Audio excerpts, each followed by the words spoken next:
নেপাল বিদেশ হলেও দেশটিতে যেতে ভিসা পাসপোর্ট কিছুই লাগে না।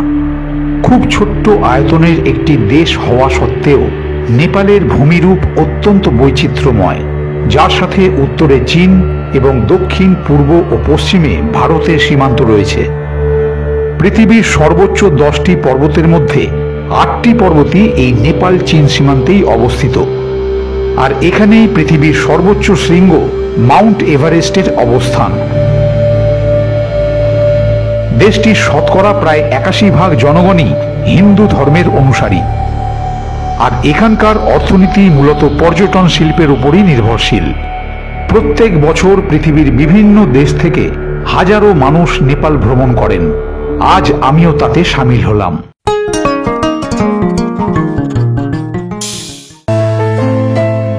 আবার নতুন একটি দেশ ভ্রমণ, তাই উত্তেজনাও প্রবল। সম্ভবতই ট্রেন ছাড়ার বেশ খানিকটা পূর্বেই হাওড়া স্টেশনে হাজির হয়ে যাই। হাওড়া থেকে 3:50 গাড়ি, এখন 3:20 বাজে। এই যে ঢুকছে মিথিলা এক্সপ্রেস, দেখুন এই গাড়ি ঢুকছে। হাওড়া থেকে যাব রক্সল, 691 কিলোমিটার। এখান থেকে আজকে ছাড়বে 3:50 এবং এইটা রক্সলে গিয়ে পৌঁছবে কালকে সকাল 9:15 নাগাদ। সব ট্রেনের মতো এই ট্রেনের জেনারেল কামরাতেও ভিড় ছিল চোখে পড়ার মতো। এই মিথিলা এক্সপ্রেসে এসি 2 টায়ার আছে, দুটো কোচ, A1 এবং A2, আর এসি 3 টায়ার আছে, 8টা coach, B1 to B8। Sleeper আছে 4টে এবং জেনারেল আছে 2টো কোচ। আমার কোচ হচ্ছে B1, এই যে B1।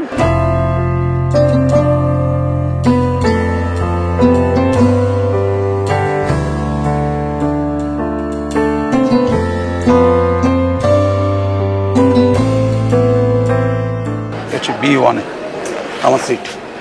এই যে ঘোষদাও যাচ্ছেন আমার সঙ্গে নেপাল। আমাদের নাম্বার হচ্ছে 1 আর 2।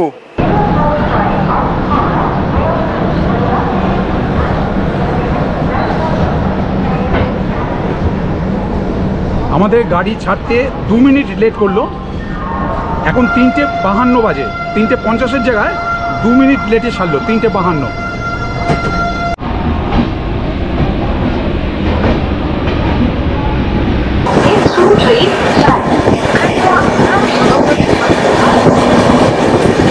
এখন যাচ্ছি রিসরার উপর দিয়ে, রিসরা ক্রস করছি। দেখুন রিসরা লেখাই আছে।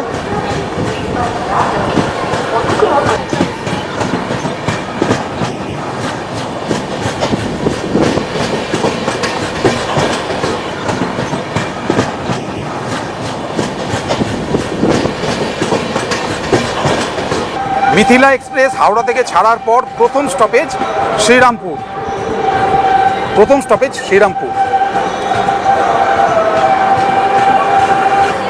এখন 4:15 বাজে। 4:15 নাগাদ শ্রীরামপুর ঢুকলো। একটা জিনিস বুঝতে পারলাম না, এটা হোয়ার ইজ মাই ট্রেনে দেখাচ্ছে যে শ্রীরামপুর দাঁড়ায়, অথচ এ দেখুন প্ল্যাটফর্ম একদম এখানে শেষ। ট্রেনটা কিন্তু অনেকটা বেরিয়ে গিয়ে তারপর দাঁড়ালো। জানি না মানে ঠিকঠাক স্টপেজগুলো দাঁড়ায় কিনা। এর পরের স্টপেজ শেওড়াফুলি, দেখা যাক দাঁড়ায় কিনা। তবে আজকে কিন্তু একদম ফ্যান্টাস্টিক, ফাটাফাটি একটা ওয়েদার। দেখুন পুরো একদম ক্লাউডি। যখন বেরোচ্ছিলাম এক প্রস্তর বৃষ্টিও হয়ে গেল। চমৎকার একটা ওয়েদার। যাই বলেন, ট্রেন স্টার্ট করার পরই পরপরই এত স্লো চলছে। জাস্ট খালি শেওড়াফুলি ক্রস করলো, তারপরে দেখুন কি স্লো চলছে গাড়ি। যাক, শেওড়াফুলি দাঁড়ালো, তাহলে যেটা ভেবেছিলাম সেটা নয়।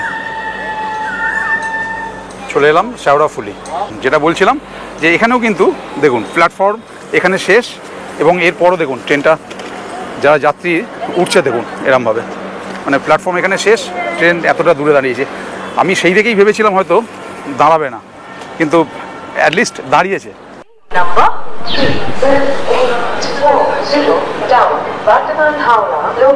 চলে এলাম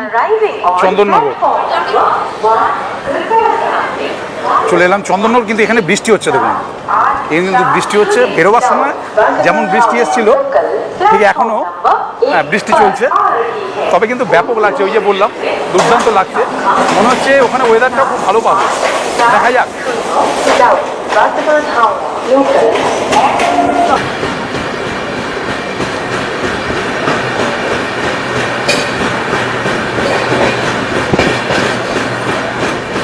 হাওড়া থেকে 38 কিলোমিটার পথ পার করে চলে এলাম মিথিলা এক্সপ্রেসের চন্দননগরের পরের স্টপেজ ব্যান্ডেল। বৃষ্টি কিন্তু কন্টিনিউয়াসলি হয়েই যাচ্ছে।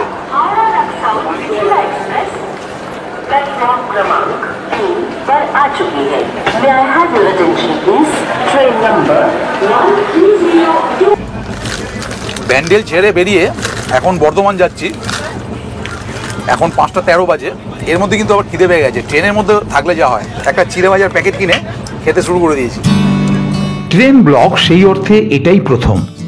এই ভিডিওর মাধ্যমে এটাই তুলে ধরার চেষ্টা করছি, কেউ যদি নেপাল বেড়াতে যান অথবা মিথিলা এক্সপ্রেসে চাপেন তাহলে তারা কোন কোন স্টেশন পাবেন, কোথায় কতক্ষণ গাড়ি দাঁড়াবে, ট্রেনে খাবার পাবেন কিনা ইত্যাদি নানান খুঁটিনাটি তথ্য। বলতে বলতে এসে পৌঁছলাম বর্ধমান জংশন। এই বর্ধমানে পৌঁছবার টাইম ছিল 6টা 8-এ। ট্রেনটা এখন 8 মিনিট লেটে চলছে। বর্ধমান পৌঁছলাম এখন 6টা 16 বাজে। বর্ধমানে 6 মিনিট মতো দাঁড়ালো। এখন প্রায় সন্ধে হয়। এরপরে স্টপেজ পানাগড়।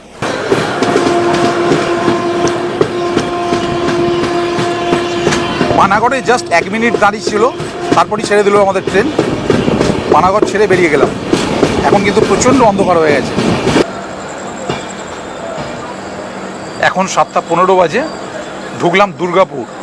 এইখানে মানে এই দুর্গাপুরে ট্রেন দাঁড়াবে 5 মিনিট। হাওড়া থেকে 178 কিলোমিটার পথ পার করে চলে এলাম ওয়ারিয়া। স্টেশনটা কিন্তু বেশ অন্ধকার। আর একটা জিনিস, মানে ট্রেনটা 8 মিনিট মতো লেট ছিল, এখানে এসে কিন্তু অনেকটা মেকআপ করে দিয়েছে। এখন 3 মিনিট মতো লেট। 7টা 19-এ এখানে ঢোকার কথা, এখন বাজে 7টা 22।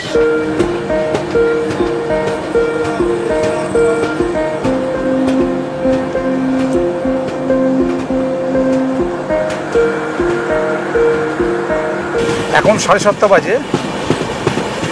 আমাদের ট্রেন পৌঁছলো অন্ডাল। তুলনামূলকভাবে কিন্তু এই প্ল্যাটফর্মটা ওয়ারিয়ার থেকে অনেক বেশি আলোকিত। দেখুন, ওয়ারিয়া যেমন প্রচণ্ড অন্ধকার ছিল, এখানে কিন্তু তা না, যথেষ্ট লাইট আছে। হাওড়া থেকে 193 কিলোমিটার পথ পার করে চলে এলাম রানীগঞ্জ। পশ্চিম বর্ধমান জেলার আসানসোল শহরের একটি স্থান হলো এই রানীগঞ্জ। এই অঞ্চল অজয় নদ ও দামোদর নদের ঠিক মাঝামাঝি স্থানে অবস্থিত এবং মূলত কয়লা খনির জন্য বিখ্যাত। রানীগঞ্জ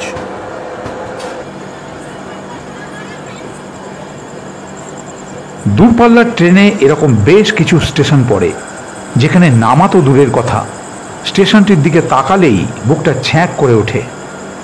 আর এটা সেরকমই একটি স্টেশন। স্টেশন কালীপাহাড়ি। যদিও এখানে স্টপেজ নয়, কিন্তু আমি এই জন্য দেখাচ্ছি, দেখুন প্ল্যাটফর্মটা পুরো যেন ভুতুরে প্ল্যাটফর্ম।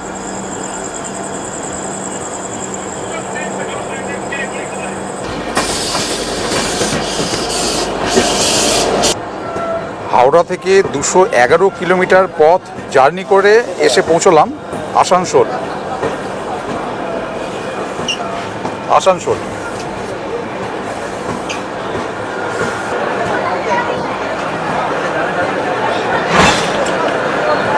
এই মিথিলা এক্সপ্রেসের এত স্টপেজ, মানে বিরক্ত হয়ে যাচ্ছি রীতিমতো।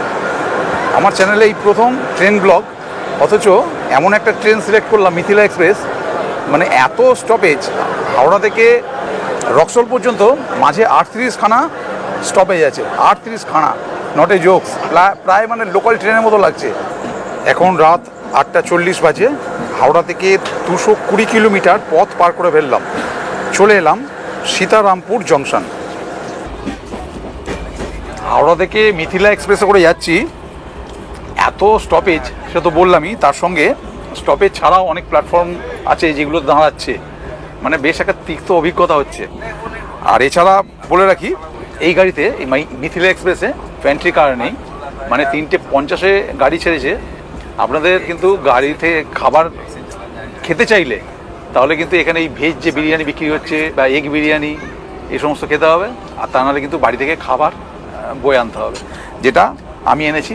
বাড়ি থেকে করে দিয়েছি লুচি, ফুলকপি আলুর তরকারি, আর তার সঙ্গে আমার ভীষণ প্রিয় একদম পুরো কাঁচা ছানার সন্দেশ। Good morning. কালকে রাত্রে 220 কিলোমিটার হাওড়া থেকে আসার পর তারপর ডিনার করে শুয়ে পড়েছিলাম। আজকে সকালবেলা উঠেই দেখছি 587 কিলোমিটার পথ পার করে চলে এসেছি মতিপুর। এই হলো মতিপুর স্টেশন।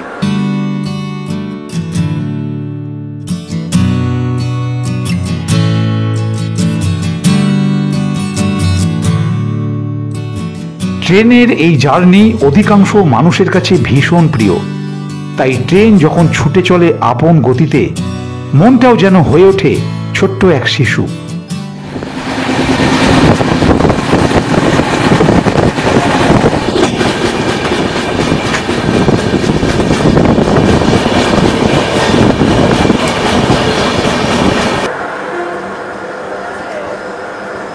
ছশো 1 কিলোমিটার চলে এলাম। স্টেশনের নাম মেসি। সকাল হলেই আমাদের মতো ছাপোষা বাঙালির হাতে যেটা ভীষণ দরকার সেটা হলো এক কাপ চা। আর ট্রেনে কিছু পান না পান সকাল থেকে রাত পর্যন্ত চা ঠিকই পাবেন। চা খাচ্ছেন? চা দিজিয়ে।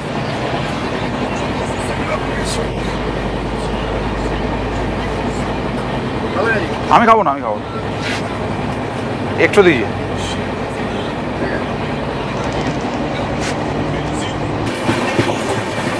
এই দেখুন, এক ভদ্রলোক কলটা চালিয়ে রেখে চলে গেলেন।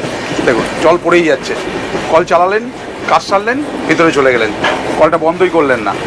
এই সমস্ত লোকেদের জন্যই মানে টয়লেট নোংরা হয়।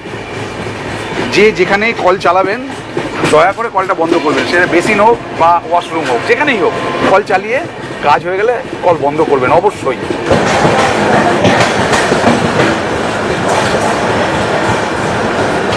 609 কিলোমিটার পথ পার করে চলে এলাম চাকিয়া। এখন 6:15 বাজে। 609 কিলোমিটার পথ পার করে চলে এলাম চাকিয়া। চাকিয়া, এই হচ্ছে চাকিয়া স্টেশন। স্টেশনের নামগুলো কিন্তু অদ্ভুত অদ্ভুত। এর আগে স্টপেজ যেমন ছিল মেসি, একটি ছেলেকে জিজ্ঞেস করলাম যে আচ্ছা এর পরের স্টপেজ কি রোনাল্ডো? মানে রোনাল্ডোকে সে চেনেই না, বলছে না রোনাল্ডো নয়, এটা মেসি, এরপর চাকিয়া।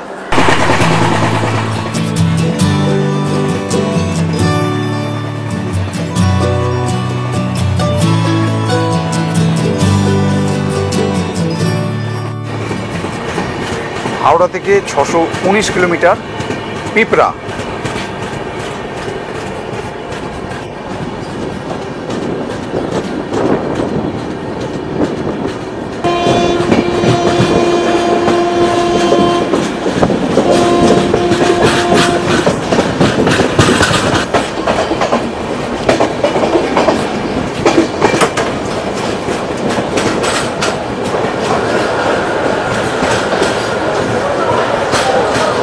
এখন পর্যন্ত 641 কিলোমিটার পথ পার করে ফেললাম। চলে এলাম বাপুধাম মতিয়ারি। এর পরের স্টপেজ হচ্ছে সাগাউলি, যেখানে ইঞ্জিন চেঞ্জ হবে।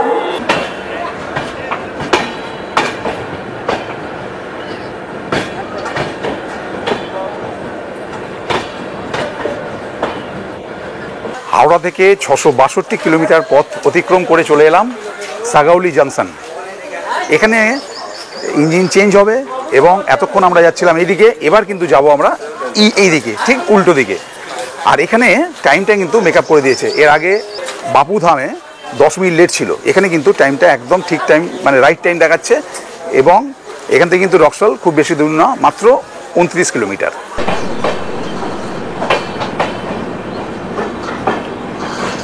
রামগাড়ুয়া দাঁড়াবার কথা ছিল, কিন্তু কেন দাঁড়ালো না বুঝতে পারলাম না। না, দাঁড়িয়েছে, এ দেখুন, কিন্তু হাফ ট্রেন দাঁড়িয়েছে। হাফ ট্রেন প্ল্যাটফর্মের ভেতর, আর হাফ ট্রেন আমরা বেরিয়ে চলে এসেছি বাইরে। তো যাই হোক, সাগাউলিতে আধ ঘন্টা দাঁড়ানোর পর এখন আমরা চলে এলাম রামগাড়ুয়া। এই রামগাড়ুয়া থেকে রক্সল হচ্ছে 14 কিলোমিটার, মানে এর পরের স্টপেজ হচ্ছে রক্সল।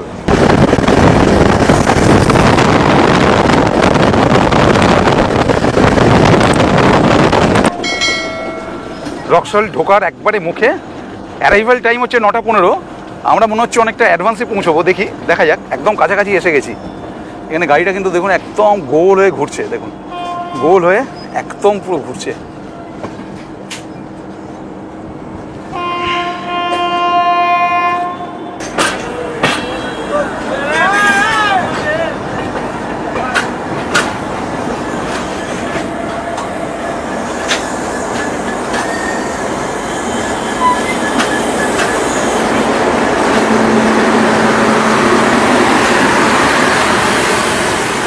ফাইনালি হাওড়া থেকে 691 কিলোমিটার পথ অতিক্রম করে আমরা এসে পৌঁছলাম রক্সল।